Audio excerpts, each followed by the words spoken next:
Good morning everyone. Today I am going to give the presentation on computer network subject unit 3.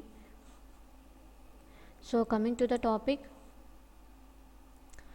that is internet working. So unit 3 internet working. In previous video classes I have discussed about the network layer services, and in this we have discussed number of routing algorithms also. So this is the continuation topic of that unit 3, that is called internet working. So what is mean by internet working? So we have implicitly assumed there is a single homogeneous network. We have a single homogeneous network with each machine using the same protocol in each layer. So this assumption is widely optimistic. Many different network exits, including LANs, MANs, WANs, numerous protocols are in widespread use in every layer. So in the following section we will take careful look at the issues that arises when two or more networks are connected to form a internet. So this is called the internet working. So now coming to the content which we have discussed in this internet working, that is how network differ, how networks can be connected, tunneling, internet work routing, packet fragmentations. So these are the different topics we are going to discuss in the internet working. So what is the first one? How network differs. So how network differs? So network can differ in many ways. The network can be differ in many ways. Some of the difference, such as different modulation techniques or frame formats, or in a physical and data link layers. These differences will not concern us here. Instead, in this following diagram, list some of the difference that can be occur in the network layer. It is preparing over these difference that makes internet working more difficult than operating within a single network. Okay, so this is called how network differs. So in this I am having the list of following layers. That is the service. These are the items, and this is the some possibilities. So service offered. So what are the service offered by the network? Connectionless versus connection oriented service where will be offered. Addressing, different sizes of addressing, flat or hierarchical, and broadcasting, present or absent, also multicast, and packet size. Every network has its own maximum. So it means every network means we having the so many layers, network layers. So okay, now so every every layer we have the maintain the packet size, that is its own maximum size. Okay, ordering means what? Order or unordered delivery. Ordering means we accessing whenever the sender or receiver, they will order the information whatever they need from their client. Okay, so order or unordered delivery. Okay, quality of service, whatever the communication is occurring, that should be quality without any absence, any occurrence of errors, so any problem, collisions. So this is the quality of service. Reliable communication should be there, that present or absent, many different kinds. Okay, so reliability, different levels of losses. So in the security, okay, privacy rules, encryption, etc. Security means whenever the communication is occurring between the two devices, so we have to provide security to avoid the hackers. Some of the hackers will be hack our data. In order to overcome that, we are providing some privacy rules and encryptions. Parameters, different timeouts, flow specifications, etc. Accounting, by connected time, packet, byte, or not all, not at all. So these are the different list of things considered in this network differentiation. Okay, So these are the some of many ways of network can be differ. So this is the different ways of networks will be changes. Okay, differences. These are the network differences also. So every mode it will be changes. Okay, so this is the list of this network. Okay, difference. Okay, and next when packets sent by the source, when packets sent by the source on one network must transmit one or more foreign networks before reaching the destination network, so which always may be different from the source network. So many problems can occur at the interface between the networks. So that is called the how network differ. So this is the first one. Next, coming to second one, how networks can be connected. How networks can be connected. There are two basic choices for network different networks connecting different networks. There are two basic choices are there for connecting the different networks. So there we can build devices that translate and convert the packets from each kind of network into packets for each other network, or like good computer scientists we can try to solve the problem by adding a layer of indirection and building a common layer on the top of the different networks. So in either cases the devices are placed at the boundaries between networks. So this is the network can be connected. So this is the diagram here. This is the source and destination, and these are the routers. Okay, so having the this is the values we have given here. So this is the packet. I am translating the packets to the routers. The routers will be translated to the another router. The another router will be translated to the destination. So this like the packets will be moved between it. We having the virtual circuit. Okay. And this is the value of 802.11 IP address. Okay, and this is the IP address, and this is the Ethernet and IP address. So okay, these are the diagram. Okay, so this is called the network. So first diagram is the packet crossing different networks. So packet is crossing in the different networks. So second one is the network and link layer. This is the network and link layer. Okay, link layer protocol processing. So MPLC LS means multi protocol label switching. Multi protocol label. MPLS means multi protocol label switching. Okay, IP means internet protocol. Okay, this is the two diagrams which is having in the network that can be connected. So this is the second one. So what is the third one? Tunneling. So tunneling, handling the general case of making two different. It handles the two different networks. Internet network is extremely difficult. How there is a common special case that is manageable even for different network protocols. So in this case where the source and destination host are on the same type of network, but there is a different network in between. So for example, think an international bank with an IPv6 okay, internet protocol version 6 network in pairs, and IPv6 network in London, and connectivity between the office via IPv4 internet. This situation is having the figure here. This is the Paris. This is the Paris. This is the London. Okay. So here between the source Paris and London, between that I am using the routers. Okay. So Paris to router I am using the IPv6 version. After this router to London I am using the IPv6 version. Between the two routers I am using one tunnel that is called IPv4. Okay, IPv4. So what is the this is the connectivity between the Paris and London. Okay, so the network which is used IPv4 between the two offices I am using the IPv4. Okay, so what is the use of this IPv4? This is in this tunneling a packet from Paris to London. So the solution to this problem is the technique called tunneling.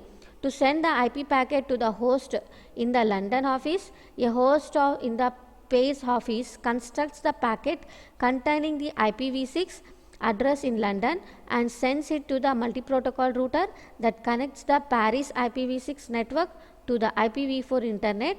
So when this router gets the IPv6 packet, it encapsulates the packet with an IPv4 header addressed to the IPv4 side of the multi-protocol router that connects to the London IPv6 network. So that is, the router puts the IPv6 packet inside the IPv4 packet. When this wrapped packet arrives, the London router removes the original, the IPv6 packet, and sends its onward to the destination host. Okay, that is called London. So the path through the IPv4 internet can be seen as a big tunnel extending from one multi-protocol router to another. The IPv6 packet just travels from one end to the one end of the tunnel to the other.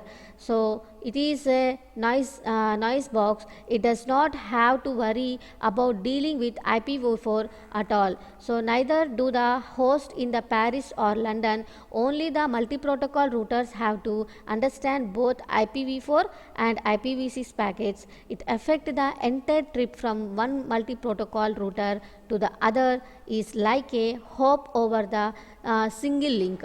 So analog may make tunneling clearer. So consider a person driving her car from Paris to, so this is the another tunneling. So this is the another example of this.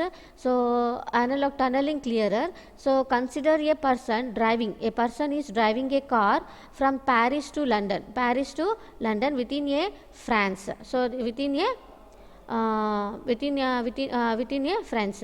The car moves under its own power, but when it hits the English Channel, it is loaded onto the high-speed train and transported to England through the Channel effectively. So the car is being carried as freight as depicted. Okay, so this is the diagram. In this diagram, at the far end, the car is let loose and on the English roads, and once again continues to move under its own power. Tunneling of packets through a foreign network works the same way. So in this this is called the tunneling. Okay. So next coming to internet work routing. Routing through an internet possesses the same basic problem as routing within a single network, but with some added complications. To start the network may internally use different routing algorithms. For example, one network may use a link state routing and another distance vector routing. Since link state algorithm needs to know the topology, but distance vector algorithm do not. This difference alone would make it unclear how to find the shortest path across the internet. So one operator may not want another operator to even know the details of the path in its network. So perhaps because the weights of the path may reflect the sensitive information such as monetary cost. So that represents the competitive business advantage. Finally, the internet may be much larger than any of the network that comprises it. It may be require routing algorithms that scale well by using a hierarchy, even if none of the individual networks need to use a hierarchy. So all these considerations lead to the two-level routing algorithms. Within each network, the intra-domain or interior gateway protocol is used for routing. So gateway is an older term for router. So it might be link state protocol of the kind we have already described. Across the network that make up the internet, the interdomain or exterior gateway protocol is used. The network may be the network may be use different intra-domain protocols, but they must use the same intra-domain protocol in the internet. The inter-domain routing protocol is called BGP, Border Gateway Protocol. Okay, so this is called the internet work routing. Okay, next, packet fragmentation. So what is mean by packet fragmentation? Each each network or link imposes some maximum size of its packet. So these limits have various causes among them. So packet size issues are hardware, that is size of the Ethernet frame. Okay, next to operating system. So that is all buffers are 512 bytes. Protocols, that is the number of bits in the packet length field. So compliance with compliance with some international standard. So desire to reduce error include retransmission to some level. Okay, and sixth one is desire to prevent one packet from occupying the channel too long. Okay, so these are the 6 issues, packet size issues are there in the packet fragmentation. So the result of all these factors is that the network designers are not free to choose any old maximum packet size they wish. Maximum payloads for some common technologies are 1500 bytes for Ethernet and 2272 bytes for 802.11 IP is more generous, allow for packets as big as 65,515 bytes. One solution is to make sure the problem does not occur in the first place. It done finding the maximum packet size will take through the network to the destination. This packet size called path maximum transmission unit. So this is difficult approach because the path may suddenly change with which can unexpectedly changes the path maximum transmission unit. So the alternative solution to this problem, we allow the routers to break up the packet into fragments, sending each fragment as a separate network layer packet. There are 2 kinds of fragmentation techniques which are often used, namely transparent fragmentation and non-transparent fragmentation. So what is mean by transparent fragmentation? So okay, transparent fragmentation is nothing but that is transparent fragmentation, non-transparent fragmentation. First one is a transparent fragmentation. So in this approach, when an oversized packet arrives at G1, so this is the G1. Oversized means large number of packets will be arrives at the G1. The router breaks it into fragments. So this is the G1. So in this G1, if we get a large number of packet, so this G1 will be divided into number of packets, like small packets, okay, into fragments. Each fragment these are the fragments. Okay, this is the large packet. This packet is divided into number of small fragments. Each fragment is addressed the same exist router. So G2 where the pieces are recombined. So when the data is received at the G2 will be recombined all the data and become the one large size of packet. In this way, the passage through the small packet network is made transparent.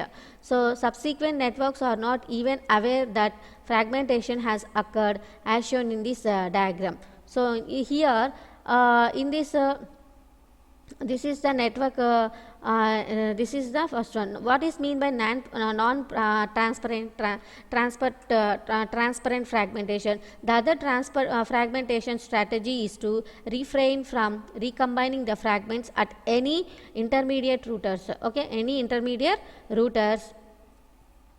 Once the packet has been fragmented, each fragment is treated as through it where the original packet. The router passes the fragments as shown in this diagram. Reassembly is performed only at the destination host. Okay, so this is the packet. In this G1 I am divided into number of packets. After that After that at G2 also that information will be available. So the fragments are not reassembled. Here the fragments are not reassembled and until the final destination to reach the host. Okay, so this is the non-fragmentation. Okay, non-transparent fragmentation. And next coming to number of another example we having in this. The main advantages of non-transparent fragmentation is that require the routers to do less work. IP works this way. So for example, number of first elementary fragment in the packet. So this is the packet number 27. So after that end of the packet is 1. And this is the header. Okay, this is the 0 is the first elementary fragment in this packet. So this is the end of the packet bit. Okay, and in this having the A, B, C, D, E, F, G, H, I, J. So this is the byte. Every size is the 1 byte. Okay. So this is the header. So fragmentation when the elementary data size is 1 byte and the original packet containing 10 data bytes. Okay, and okay, this is called the original packet containing with 10 data packets. Okay, so next coming to this is the another. This is the header and this is also the header. Here we are having the 2700. This is the fragmentation when elementary data size is 1 byte and fragmentation after passing through the network with maximum packet size of 8 payload bytes plus header. Okay, so this is the diagram of this. And next coming to this is the this is when while simple, this design has some attractive properties. Fragments can be placed in a buffer at the destination in the right place for reassembly. Even if they arrive out of the order, fragments can also be fragmented if they pass over a network with a yet smaller MTU. MTU means what we have seen now only, that is multiple protocol. MTU means what? Maximum transmission unit. And so in this retransmission of the packets can be fragmented in different places. Finally, fragments can be arbitrary size down and to a single byte plus the packet header. In all cases, the destination simply uses the packet number and fragment offset to place the data in the right position, and the end of the packet to determine the packet flag to determine when it has the complete packet. So okay na? So this is the another image of the fragments after passing through a size of 5 gates. Okay, so next network layer principles. So what is mean by network layer principles? So in this network layer principles, I have some introduction. So before getting into the specific, it worth taking a look at the principles that drives the design of past and made it success that it is today. So we will now consider to be 10 principles, that is make sure it works, keep it simple, make clear choices, exploit modularity, expect heterogeneity, avoid static options and parameters, look for good design, not perfect. So strict sending, tolerant receiving, think about scalability, consider performance and cost. So these are the 10 principles available in the network layer. Okay, so what is mean by network layer in the internet? Before going to explain this, we will individually discuss what is the mean of these 10 principles. Make sure it works means do not finalize the design or the standard until multiple prototypes have successfully communicated with each other.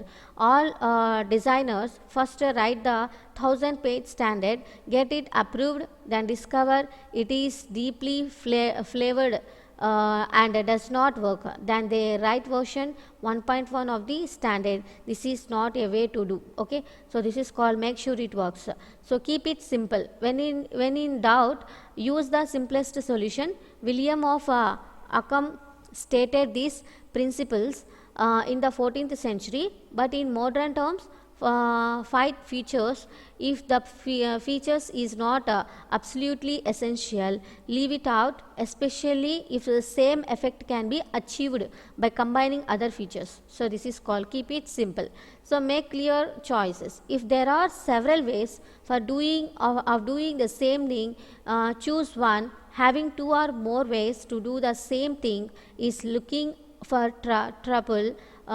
Standards often have multiple options or modes or parameters because several powerful parties insist that their way is best.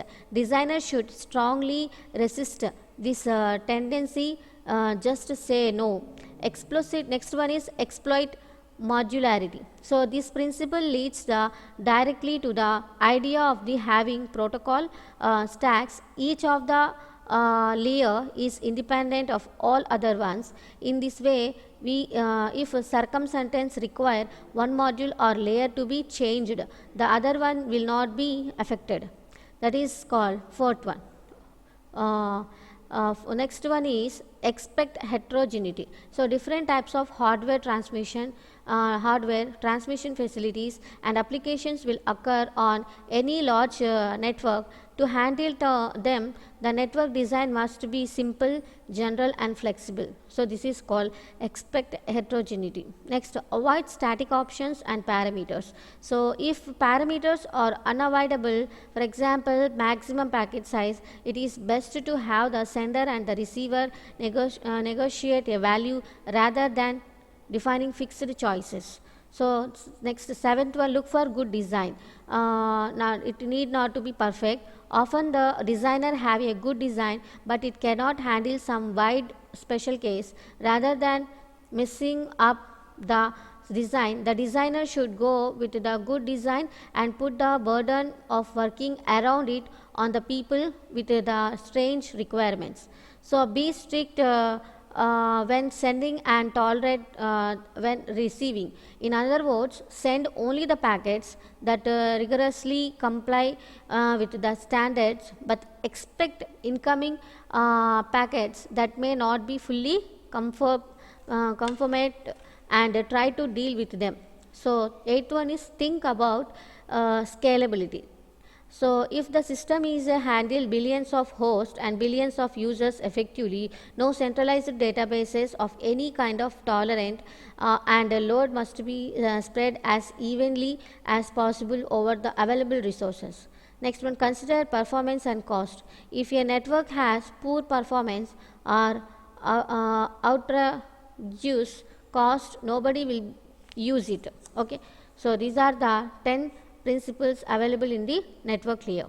So okay, so let us know now leave the general principles and start looking the details of the internet network layers. So at the network layer, the internet can be viewed as a collection of subnetworks or autonomous systems that are interconnected. There is no real structure, but several major backbones exist. They are constructed from high bandwidth lines and fast routers attached to the backbones or regional, that is mid-level networks, and attached to these regional networks are the LANs at many universities, companies and internet services providers. This sketch has hierarchical organization is given below the diagram. So before going to explain the next collection of subnetworks in the network layer, so these topics are, so these are the network layer in the internet.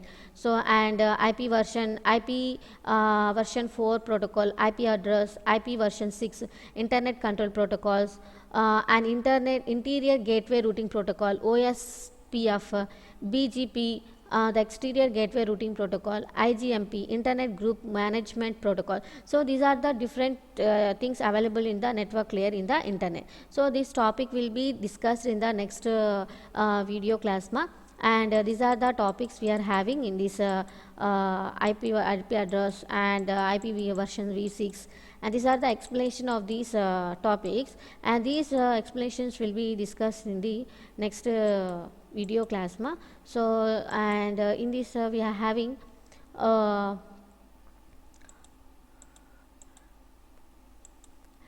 These are the network layer in the internet. So these are the different topics, BGP, exterior gateway. These are the different things I explain in the next class. So thank you.